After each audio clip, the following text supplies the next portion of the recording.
Decíamos recién, Daniel mencionaba las declaraciones del gobernador Miguel Lifchitz con respecto al plan de lucha contra el narcotráfico que lanzó ayer el presidente de la Nación, Mauricio Macri, y por supuesto está directamente vinculado al narcotráfico en la Argentina el consumo de estupefacientes y las adicciones. Si no hay clientes, obviamente no hay venta, y si no hay oferta tampoco hay demanda. Así que es una lucha que tiene a veces ribetes encontrados. Justamente en el marco de una cooperación entre el Ministerio de Salud de la provincia de Santa Fe y la Organización Mundial de la Salud, estuvo presente y está presente hoy en Rosario un psiquiatra especializado en adicciones, el doctor Luis Alfonso, que ayer dio una conferencia taller justamente en el marco de gobernación y hoy está con nosotros. Gracias por venir, doctor, muy amable. No, gracias a ustedes por invitarnos, darnos este espacio a la Organización Panamericana de la Salud, que es la rama en las Américas de la Organización Mundial de la Salud. Así es. Bueno, vino también Mónica Liborio, la responsable de la Agencia Provincial de Prevención del Consumo de Drogas, que este año comenzó a funcionar en la provincia de Santa Fe, antes no existía, y que ayer, por supuesto, participó también en esta conferencia de taller. ¿Está bien decir, doctor, que, como dicen muchos referentes políticos, incluso de gobierno en los últimos días, que la violencia está directamente vinculada al consumo de drogas? No.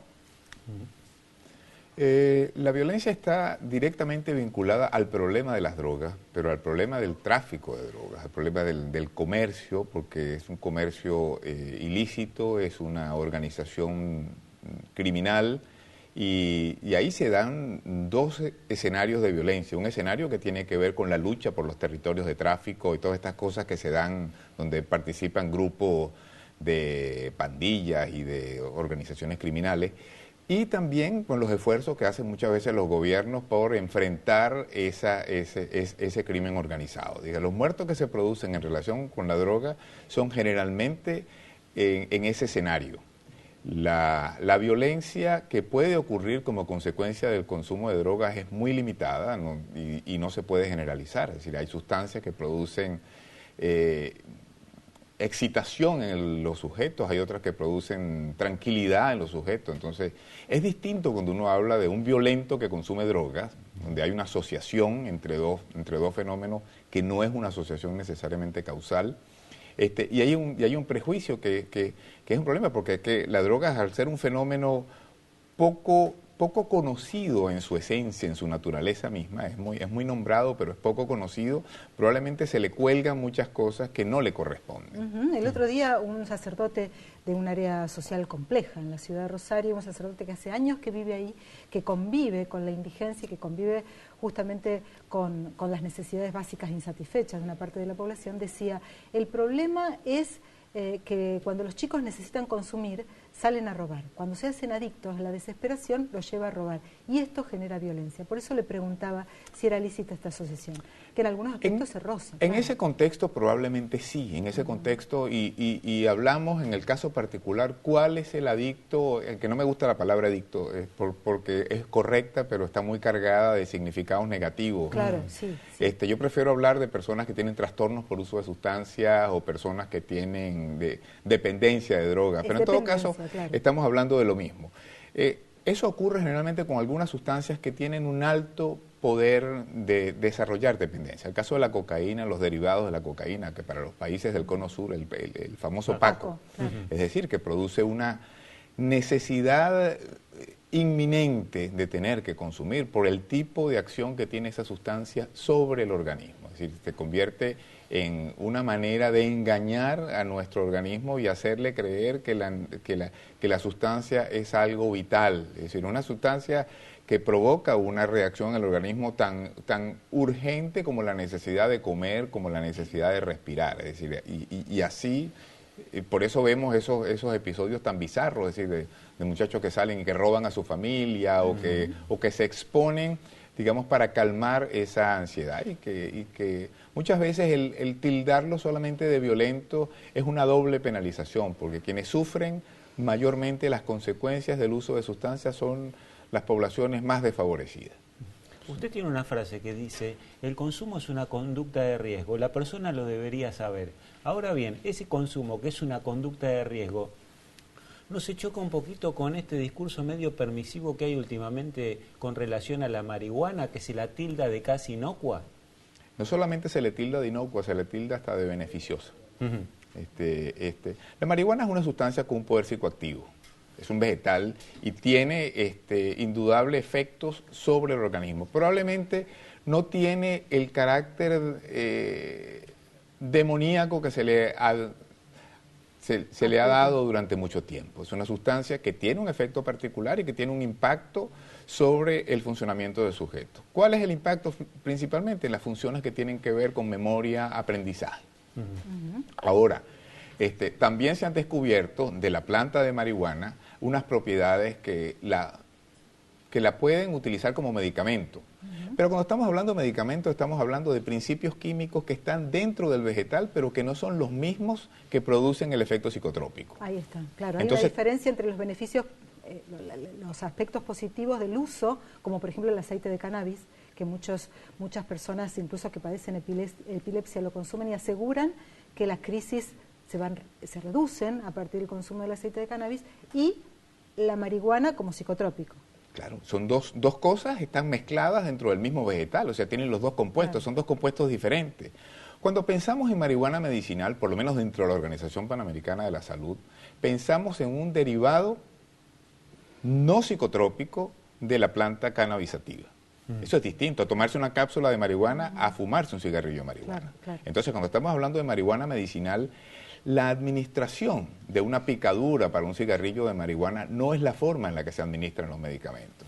Cuando estamos hablando de marihuana medicinal y permiso para marihuana medicinal, nuestra posición es que esta sustancia, si va a ser usada como medicamento, tiene que pasar por los mismos protocolos, por la misma evaluación que cualquier otra sustancia. La aspirina también es un derivado de una planta, los digitálicos son derivados de plantas, pero no es, digamos, la planta fumada, porque ningún medicamento se consume bajo esa vía, porque tiene más efectos perjudiciales que benéficos. Y por otra parte, ninguna de las indicaciones que realmente son ciertas, existen indicaciones para marihuana como medicamento, es competitiva con relación a otras sustancias que han mostrado ser más efectivas. Entonces, lo que estamos hablando es una sustancia que se utilizaría cuando fracasan los medicamentos que están principalmente indicados para esto. Una droga de segunda o tercera elección.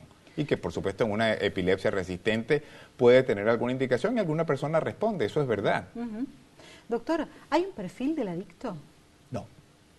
Hay una enfermedad que es una enfermedad... O sea, ¿cualquier persona puede convertirse en un adicto? Cualquier persona tiene el potencial de convertirse en adicto. Ahora, el hecho de 100 personas que consumen sustancias, probablemente solamente 10 se van a convertir en adictos, pero la adicción o la dependencia no es el único problema que se genera por uso de sustancias. En el momento en el que se comienza a consumir y en el momento que se desarrolla la dependencia, hay una serie de alteraciones que, sin ser adictivas, constituyen problemas. Es decir, usted puede intoxicarse y puede tener un accidente, o puede tener un episodio psicótico, o puede tener una sobredosis sin necesidad de ser un adicto. Y eso tiene un costo para la salud pública.